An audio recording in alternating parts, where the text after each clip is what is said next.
और बता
ये सारी की सारी चीज़ें जो है जो डिटरमिनाइंड है और सुनियोजित है, जानबूझकर उठाए गए कदम हैं ताकि भारत को पूरी दुनिया से अलग-थलग किया जा सके।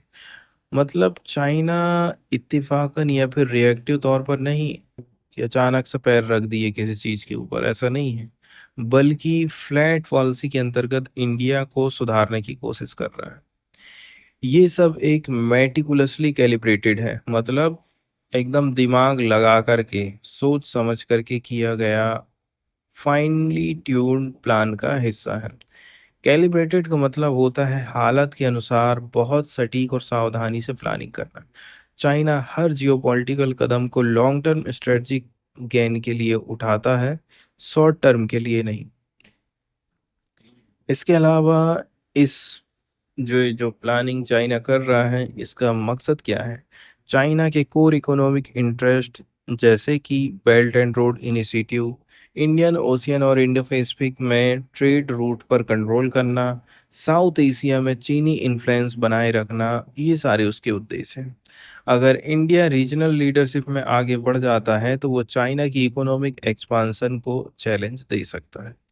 सेकंड नंबर की बात है चाइना के अंदरूनी जो हालात चल रहे हैं उसको स्थिर बनाए रखना।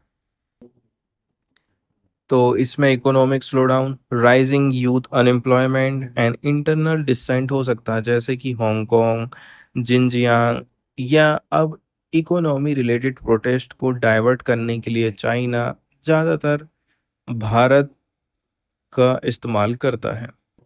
इंडिया को स्ट्रेटजिकली चैलेंज करना एक तरह से डोमेस्टिक ऑडियंस को दिखाना है कि भाई सरकार मजबूत है और बाहर के खतरे से डरती नहीं है। दोस्तों, शुरुआत ही करी जाती है तमिलनाडु और कर्नाटका में आईफोन 17 बनाने वाली फॉक्सकॉन फैक्ट्री से। 300 से ज़्यादा चाइनीज इंजीनियर को चाइना ने अचानक वापस बुला लिया। जल्दी आ जाओ। अमेरिका थोड़ा ज़्यादा ही उछल कूद कर रहा है, इसलिए उसको सबक सिखाना है, तो इंडिया के कंधे पर गोली रख के वो ये काम कर रहा है। लेकिन इंडिया के लिए भी ये सबक है, अमेरिका के लिए भी ये सबक है। ये कोई सिंपल कारपोरेट डिसीजन नहीं है, बल्कि एक सोची समझकर की गई स्ट्रेटजिक मूव है, जिसका मकसद है इंडिया की तेजी से बढ़ रही मैन्युफैक्चरिंग ताकत को मैं रोक दूं और एशिया में केवल मैं ही डोमिनेट करूं, चाइना को इकोनॉमिक सुपर पावर बनाए रखूं, यानी यूनिपोलर एशिया होना चाहिए। अब यहाँ जो इंजीनियर लोग काम करने के लिए आए थे दोस्तों, ये सिर्फ मशीन नहीं चलाते थे। ये लोग बहुत बड़े एक्सपर्ट थे जो फैक्ट्री में एडवांस मशीन लगाते हैं, प्रोडक्शन को एफिशिएंट बनाते हैं और टेक्निकल प्रॉब्लम सॉल्व करते हैं। ये लोग यदि वापस चले जाएंगे तो इंडिया के लिए टेक्नोलॉजी और नॉलेज ट्रांसफ़र के रास्ते बंद हो सकते हैं। इंडिया चाह रहा है कि वो इलेक्ट्रॉनिक मैन्युफैक्चरिंग में ग्लोबल लीडर बने, लेकिन चाइना ने इस कदम से उसकी नींव को हिला डाला है। इसके बाद चाइना दुनिया का सबसे बड़ा प्रोड्यूसर रहा है किस चीज का, रेयर अर्थ एलिमेंट का, जैसे कि गैलियम, जर्मेनियम, ग्रेफाइट। इनका यूज होता है इलेक्ट्रिक व्हीकल और इलेक्ट्रॉनिक के लिए। अब चाइना इनका एक्सपोर्ट इंडिया को नहीं कर रहा है, फॉर्मली नहीं लेकिन अनऑफिशियल तरीके से। High and manufacturing equipment, solar panel and boring machine भी एक्सपोर्ट नहीं कर रहा है चाइना। इससे इंडिया के नए प्लांट सेटअप करने और एक्सपांड करने में प्रॉब्लम हो रही है हमारे देश में। चीन ये सारी चीज इसलिए कर रहा है ताकि इंडिया सेल्फ रिलायंट ना बन पाए। इंडिया को वो हमेशा चाइनीज प्रोडक्ट पर डिपेंड रखना चाहता है। ये स्ट्रेटजी फॉर्मल बन रही है, लेकिन स्ट्रेटजी फॉर्मल बैन के जैसे तो नहीं दिखती है, मगर वर्बली और ब्यूरोक्रेटिक डिले के थ्रू सेम रिजल्ट अचीव कर रही है। यानी इंडियन मैन्युफैक्चरर के लिए अनसर्टेनिटी और एक्स्ट्रा कॉस्ट क्रिएट करना चाइना का मुख्य काम है। चाइना की स्ट्रेटजी एकदम मल्टी लेयर्ड है। जैसे रॉ मटेरियल उसके पास है, मशीनें उसके पास है, स्किल्ड मैन पावर उसके पास है। इंडिया को पीछे हटा रहा, पीछे धकेल रहा, खास करके इलेक्ट्रॉनिक और इमर्जिंग टेक्नोलॉजी जैसे सेक्टर में। चाइना डरता है कि अगर इंडिया फ्रेंड शोरिंग के दायरे में तेजी से उभरता है तो उसका एक्सपोर्ट बेस्ड इकोनॉमी सबसे ज्यादा प्रभावित होगा। चीन ये भी सोचता है कि जो भी देश उसकी मैन्युफैक्चरिंग सुप्रीमेसी को चैलेंज करेगा वो सिर्फ कॉम्पिटिटर नहीं है बल्कि एग्जिस्टेंशियल थ्रेट है, खतरा मानता है। इंजीनियर को वापस बुलाना एक प्रकार से इंडिया की मैन्युफैक्चरिंग एम्बिशन में डिसरप्शन डालने की चाल है, ताकि चाइना का एक्सपोर्ट मार्केट और रीजनल डोमिनेंस कंटिन्यू बना रहे। इसके अलावा चाइना की इंटरनल हालत भी कमज़ोर है। उसकी पॉपुलेशन बूढ़ी हो रही है, वन चाइल्ड पॉलिसी की वजह से। इसके अलावा प्रॉपर्टी क्राइसिस चल रहा है और डोमेस्टिक कंजप्शन भी गिर रहा है। इस कारण से चाइना को एक्सपोर्ट से ही पैसे आएगा, ताकि वेलफेयर और मिलिट्री का खर्चा पूरा होगा। अगर एक्सपोर्ट कम हो जाएगा तो चाइना में इनस्टेबिलिटी बढ़ सकती है। चीन का ट्रेड सरप्लस लगभग 1 ट्रिलियन डॉलर तक पहुंच गया है, जो बताता है कि उसकी डोमेस्टिक डिमांड कमजोर है। इंटरेस्ट रेट घटाने के बाद भी लोग खर्चा नहीं कर रहे हैं। मैन्युफैक्चरिंग जरूरत से ज़्यादा हो रही है, ओवर कैपेसिटी है, इसलिए वो दुनिया में सस्ते प्रोडक्ट बेच रहा है। इससे ग्लोबल कंपटीशन की हालत खराब हो चुकी है। इंडिया अगर स्मार्ट पॉलिसी अपनाए तो हम मैन्युफैक्चरिंग में सक्सेस पा सकते हैं। तो चाइना जरूर एग्रेसिव हो जाएगा, चाहे इकोनॉमिक कोएर्जन हो या फिर मिलिट्री प्रेशर हो, ताकि अपनी इकोनॉमी और इंटरनल पीस बचा सके। हाल ही में इंडिया के ऊपर यूएस ने 50% टैरिफ बढ़ा दिया है, जबकि चाइना को 90 दिन की छूट दे दी है। जबकि चाइना ने रसिया से ज़्यादा तेल और गैस खरीदा है।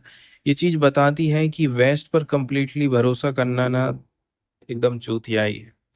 इंडिया को स्ट्रेटजिक ऑटोनॉमी पर फोकस करना होगा। पीएम मोदी का चाइना दौरा इसी जटिल बैकड्रॉप में हो रहा है। चाइना के पास में जो इंडस्ट्रियल ताकत है, ये कोई एक्सीडेंट या फिर संयोग नहीं है और ना ही कोई छोटी मोटी बात है। ये एक सिस्टमेटिक और मजबूत डोमिनेंस है पूरी दुनिया में, जो artificial intelligence, quantum computing, 6G telecom, electric vehicle जैसे हाईटेक सेक्टर में फैली है। चाइना सिर्फ प्रोडक्ट को एक्सपोर्ट नहीं कर रहा है, वो इन टेक्नोलॉजी की पूरी ग्लोबल सप्लाई चेन को कंट्रोल करता है। जैसे BYD जैसी चाइनीज इलेक्ट्रिक व्हीकल कंपनियां बहुत सस्ते दाम में इलेक्ट्रिक व्हीकल ग्लोबल मार्केट में बेच रही हैं। ये एक इंटरनेशनल स्ट्रेटजी है ताकि इंजीनियरिंग कॉम्पिटिटर पैदा ही ना हो पाए और चाइना का ग्लोबल मार्केट में शेयर बढ़ते जाए।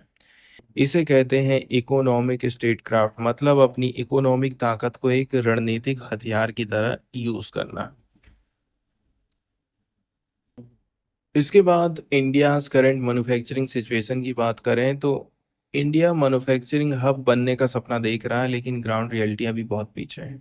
इंडिया को इन चीज़ों से जूझना पड़ रहा है, जैसे कि खराब इंफ्रास्ट्रक्चर, मतलब सड़क, logistic and power, file process approval में देरी, इंपोर्ट पर dependency, advance chip, sensor, engine, semiconductor, सब कुछ हम बाहर से खरीद रहे हैं। यहाँ तक जो बेसिक असेंबली होती है, जैसे कि स्क्रू ड्राइवर टेक्नोलॉजी कहते हैं ना, उसके पार्ट भी हम बाहर से मंगा रहे हैं। मतलब मेक इन इंडिया कैंपेन को अब भी बाहर की टेक्नोलॉजी और सप्लाई चेन की जरूरत है। मतलब आत्मनिर्भर अभी हम नहीं हैं। इसके अलावा चाइना की नज़र से यदि देखेंगे तो उसे अभी इंडिया से कोई इमीडिएट खतरा नहीं है। उसके लिए इंडिया सिर्फ एक रीजनल नॉइस है, जिसे वो छोटा मोटा डिसरप्शन मानता है। इसी बीच चाइना दुनिया के बाकी हिस्सों में अपना विस्तार कर रहा है। Pakistan, ASEAN countries, Africa, Latin America, वो इकोनॉमिक और पॉलिटिकल अलायंस को बहुत पावरफुल बना रहा है। इंडिया जब खुद इंपोर्ट पर निर्भर है तो वो चाइना का विकल्प नहीं बन सकता है। जब तक हम एक्सपोर्ट को नहीं बढ़ाएंगे, चाइना को काउंटर नहीं कर सकते। अगर इंडिया में सब कुछ ग्लोबल कंपटीशन में हम पैर रखना चाहते हैं, तो दूसरों की बजाय खुद पर फोकस करो। चीन का बर्ताव हमें ये बताता है, डिपेंडेंसी से छुटकारा पाओ, इंफ्रास्ट्रक्चर में सुधार करो, टेक्नोलॉजी में, और पॉलिसीज को स्ट्रीमलाइन करना जरूरी है। बॉटम लाइन मतलब असली जिम्मेदारी हम भारतीयों की है। हमें अपने विकास की नींव को मजबूत करना होगा। ग्लोबल लेवल पर मुकाबला तभी हम कर सकते हैं। न्यूज़ वाले सेक्शन की तरफ यदि जाएंगे दोस्तों, तो ये वाली जो न्यूज़ डिस्कस करेंगे ये पार्टिकुलरली डोनाल्ड ट्रंप की तरफ से। सबसे पहले तो 25% टैरिफ लगाया गया भारत से आने वाले उत्पादों पर। इसके बाद उन्होंने बोला था कि 24 घंटे के ऊपर और भी हम नई घोषणा कर सकते हैं, और देखने को मिला है कि ट्रंप ने 50% टैरिफ लगा दिया है इंडिया के ऊपर। इंडिया को धमकी दी गई है कि आप रसिया के साथ में तेल खरीदना बंद करो। इससे क्या होगा? रसिया को झुकाने का एक प्रकार से नया तरीका है कि वो यूक्रेन के ऊपर हमला रोक दे। लेकिन ऐसी ही चीज़ें शायद अमेरिका यदि गाजा में युद्ध को रुकवाने के लिए करता, तो हम कहते हैं कि नहीं, अमेरिका सबके बारे में सोचता है। जबकि वहाँ पर इजराइल को उल्टा सपोर्ट दे रहा है कि गाजा में आप, ईरान में आप युद्ध करो, गाजा में आप युद्ध करो। और वहीं जब रसिया यूक्रेन के ऊपर हमला कर रहा है तो उसके लिए पूरा खलबली मची है, एकदम जल जलन हो रही है अमेरिका को। एग्जीक्यूटिव ऑर्डर की बात करते हैं एंड टैरिफ डिटेल्स की। अमेरिका के राष्ट्रपति डोनाल्ड ट्रंप ने एक एग्जीक्यूटिव ऑर्डर साइन किया है, जिसमें भारत से होने वाले इंपोर्ट पर 25% का एक एक्स्ट्रा टैरिफ, पहले तो 25% था ही, ये 25% का कस्टम ड्यूटी उसने लगा दिया है। इससे पहले ही 31 जुलाई को भारत के ऊपर 25% टैरिफ लागू हो चुका था। अब ये नया टैरिफ मिलाकर के भारत के एक्सपोर्ट पर कुल मिलाकर के 50% टैक्स लग जाएगा। पहला 25% टैक्स गुरुवार से लागू होगा, और नया जो है 21 दिन बाद लागू होने वाला है। 21 दिन बाद लागू करने का मतलब ये है कि हो सकता है कि भारत मान जाए। ठीक है, भारत मान जाए, भारत दबाव में आ जाए, इसलिए उसने 21 दिन का टाइम पीरियड दिया है। भारत के विदेश मंत्रालय ने अमेरिका की इस कार्यवाही को अनफेयर, अनजस्टिफाइड एंड अनरीजनेबल बताया है। मिनिस्ट्री ऑफ एक्सटर्नल अफेयर ने पहले ही अपने बयान में क्लियरली बोल दिया है कि भारत की एनर्जी इंपोर्ट मार्केट फैक्टर पर बेस्ड है। ये 1.4 अरब भारतीयों की ऊर्जा सुरक्षा से जुड़ा मामला है। इसलिए ये बहुत ज़्यादा दुर्भाग्य वाली बात है कि अमेरिका इस रास्ते पर चल रहा है और इस प्रकार से हमारे ऊपर एक्स्ट्रा टैरिफ लगा रहा है। ट्रंप के आदेश में बोला जाता है कि रसिया यूक्रेन युद्ध को लेकर के अमेरिका में जो नेशनल इमरजेंसी घोषित की गई थी, एग्जीक्यूटिव ऑर्डर 14066, उसी के तहत पेनाल्टी टैरिफ हम लगा रहे हैं। ट्रंप के अनुसार भारत ने रूस से तेल खरीदना बंद नहीं किया, इसीलिए ये जरूरी था कि भारत पर एक्स्ट्रा इंपोर्ट ड्यूटी हम लगाएं। एड वेलोरम ड्यूटी का मतलब होता है मूल्य आधारित टैक्स, मतलब सामान की कीमत पर 25% टैक्स लगेगा। इसके बाद विदेश मंत्रालय की तरफ से ये भी बोला जाता है कि अमेरिका और यूरोपियन यूनियन खुद भी रसिया के साथ काफ़ी व्यापार कर रहे हैं। भारत का तेल आयात तेल इंपोर्ट मार्केट एंड एनर्जी ज़रूरत पर आधारित रहता है, ना कि किसी का हम साथ दे रहे हैं कि क्या कर रहे हैं, इससे हमें कोई लेना देना नहीं। विदेश मंत्रालय का कहना है कि ये कार्यवाही भारत के साथ में डबल स्टैंडर्ड वाली बात करती है। इसके अलावा Federation of Indian Export Organisation के अध्यक्ष का कहना है कि ये टैरिफ बढ़ोतरी भारत के एक्सपोर्ट पर बहुत ज़्यादा असर डालेगी। अमेरिका को होने वाला भारत का 55% निर्यात सीधे सीधे प्रभावित होगा। भारत के एक्सपोर्टर अब अपने कॉम्पिटिटर की तुलना में 30 से 35% ज़्यादा महंगे हो जाएंगे, जिससे उनकी कॉम्पिटिटिवनेस घट जाएगी। हम यदि अपना पेन वहाँ पर 10 रुपये में बेच रहे थे तो वो 15 में बिकेगा, तो कोई 15 में ना लेकर के 10 ही वाली चीज़ लेगा। भारत और अमेरिका के बीच में जो बायलेटरल ट्रेड एग्रीमेंट पर बातचीत चल रही है, इसका पहला चरण इस साल के अंत तक पूरा किया जाना है। मतलब टाइम बहुत है अभी। अगली बैठक होगी 25 अगस्त को नई दिल्ली में, तो हो सकता है कुछ सॉल्यूशन निकल करके आ जाए। ग्लोबल ट्रेड रिसर्च इनिशिएटिव के संस्थापक अजय श्रीवास्तव कहते हैं कि भारत को शांत रहना चाहिए और कम से भी कम 6 महीने तक आप वेट करो।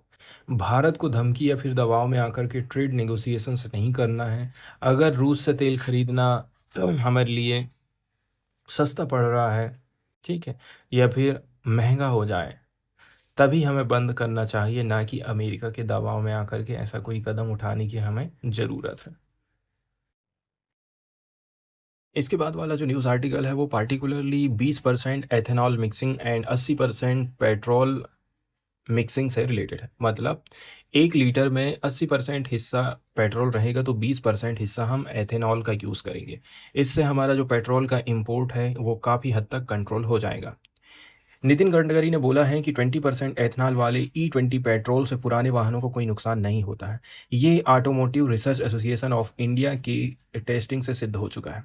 सोशल मीडिया पर वो जो नाराज़गी दिखाई जा रही है, उसके पीछे राजनीतिक साजिश, पेट्रोल लॉबी का हाथ हो सकता है, ऐसा नितिन गडकरी का कहना है। गडकरी ने जोर दिया है कि E20 जैसे बायोफ्यूल भारत को तेल आयात पर निर्भरता से मुक्त करता है, प्रदूषण को कम करता है, किसानों को अधिक मूल्य दिलाता है, जिससे उनकी आत्महत्याएं की जो घटना है वो कम हो रही है। अब यदि हम पुराने वाहनों की चिंता करते हैं कि पुराने वाहनों में इस प्रकार का तेल डालेंगे तो उनको नुकसान होगा। अप्रैल 2025 से नए वाहन E20 ट्यून बनकर आ रहे हैं, लेकिन पुराने वाहन मालिकों की चिंता है कि E20 से इंजन खराब हो जाएगा, मेंटेनेंस कॉस्ट बढ़ जाएगी। नितिन गडकरी का कहना है कि ऐसा कुछ नहीं होगा, क्योंकि ARAI ने 1 लाख किलोमीटर तक पुराने वाहनों की टेस्टिंग करी है और कोई दिक्कत भी नहीं हुई है। कीमत और माइलेज पर क्या इसका बुरा असर पड़ सकता है? जब पूछा गया कि एथेनॉल सस्ता होने के बावजूद पेट्रोल की कीमतें आप क्यों नहीं घटा रहे, तो गडकरी का कहना है, पेट्रोल की कीमत मेरे अधिकार क्षेत्र में नहीं है। हाँ, उन्होंने ये माना है कि E20 से माइलेज जो है 5 से 6% घट जाता है, लेकिन देश को जो फायदे होते हैं, जैसे कि आयात में कमी, प्रदूषण में राहत, किसान को लाभ, वो ज़्यादा इंपॉर्टेंट होते हैं। शुरुआत के इतिहास की जब बात करते हैं तो गडकरी ने बताया है कि एथेनॉल ब्रांडिंग की शुरुआत 2001 में वाजपेयी सरकार ने करी थी। तब वे एक प्रतिनिधिमंडल के साथ ब्राज़ील भी गए थे, ये सीखने के लिए कि वहाँ एथेनॉल कैसे करके सफल हुआ है। भारत हर साल 22 लाख करोड़ तेल खरीद रहा है, यह देश की अर्थव्यवस्था पर बहुत बड़ा बोझ बन जाता है। इसके बाद गडकरी पर आरोप और उसके जवाब। सोशल मीडिया पर यह भी आरोप लगाया जा रहा था कि गडकरी की परिवार की कंपनियों को इससे लाभ होगा, जैसे कि पूर्ति ग्रुप जो शुगर इंडस्ट्री से जुड़ी है। गडकरी का कहना है कि ये जानबूझकर फैलाई जा रही अफवाहें हैं। ये एक राजनीतिक साजिश है, जिससे आम जनता को भ्रमित किया जा रहा है। मेरी कंपनी को 30 करोड़ रुपए का घाटा हो रहा है। केवल 1.3 लाख लीटर एथेनॉल का उत्पादन होता है, जो राष्ट्रीय नीति को प्रभावित करने के लायक नहीं है। इसके बाद कुल मिलाकर के जो उद्देश्य रखा गया है वो खाली और खाली देश के हित के लिए है। गडकरी का कहना है, अगर मैं इलेक्ट्रिक, हाइड्रोजन या फिर फ्लैक्स फ्यूल की बात करता हूँ तो इसका क्या मतलब क्या है? मैं वही बनाता हूँ। उन्होंने क्लियर बोल दिया है कि तेल आयात को घटाना, प्रदूषण को कम करना, किसानों की स्थिति में सुधारना और प्रधानमंत्री के आत्मनिर्भर भारत के सपने को पूरा करना मेरा मुख्य उद्देश्य है। अगला वाला जो न्यूज़ आर्टिकल है ये दोस्तों, ये particularly the carriage of goods by sea bill 2025 and the merchant shipping bill 2024 पर बेस्ड है। बात करते हैं कि हाल फिलहाल में राज्यसभा में विपक्ष के द्वारा बिहार में इलेक्टोरल रोल रिवीजन पर विरोध जारी रहा। इसी बीच में carriage of goods by sea bill 2025 को वॉइस वोट से पारित कर दिया गया है। इसी समय मणिपुर के लिए डिमांड्स फॉर ग्रांट्स भी पेश करी गई थी। ध्यान ये देना है कि मणिपुर फरवरी 2025 से प्रेसिडेंट रूल में है। राज्यसभा की ये कार्यवाही हंगामे के बीच में हुई है, जिसमें विधायी पारदर्शिता पर काफ़ी क्वेश्चन खड़े होते हैं। बात करें मर्चेंट शिपिंग बिल 2024 की, तो इसकी कुछ खास विशेषताएं हैं, जैसे कि ये 1958 के कानून को बदल देगा। भारत की मैरीटाइम लॉ सिस्टम को मॉडर्न बनाना, ग्लोबल शिपिंग स्टैंडर्ड के अनुसार भारत की तैयारी करना, भारत को एक ट्रस्टेड मैरीटाइम हब बनाना। इसके बाद सेकंड नंबर का जो बिल है वो है the carriage of goods by sea bill 2025 है। इसके अंतर्गत समुद्री माल का जो आवागमन है, कार्गो शिपिंग है, इसके लिए साफ और सरल नियम बनाना, लिटिगेशन रिस्क कम करना, मतलब कोर्ट केस की संभावना को घटाना, व्यापार में ट्रांसपेरेंसी और एफिशिएंसी बढ़ाना, इंटरनेशनल कन्वेंशन के हिसाब से हम नियम कानून बनाएंगे, जैसे कि United Nations convention on the contract for international carriage of goods Holi और पार्सली बाय सी, रॉटरडम रूल्स जिसको बोला जाता है। सरकार का कहना है कि शिपिंग क्षेत्र के मॉडर्नाइजेशन के लिए ये बहुत ज़्यादा इंपॉर्टेंट कदम है। इसका मतलब ये है कि शिपिंग सेक्टर में पॉलिसी क्लैरिटी और कानूनी मजबूती आएगी। वैश्विक कंपनियों को भारत में शिपिंग लॉजिस्टिक में जो लागत है उसमें काफ़ी ज़्यादा कमी देखने को मिलेगी।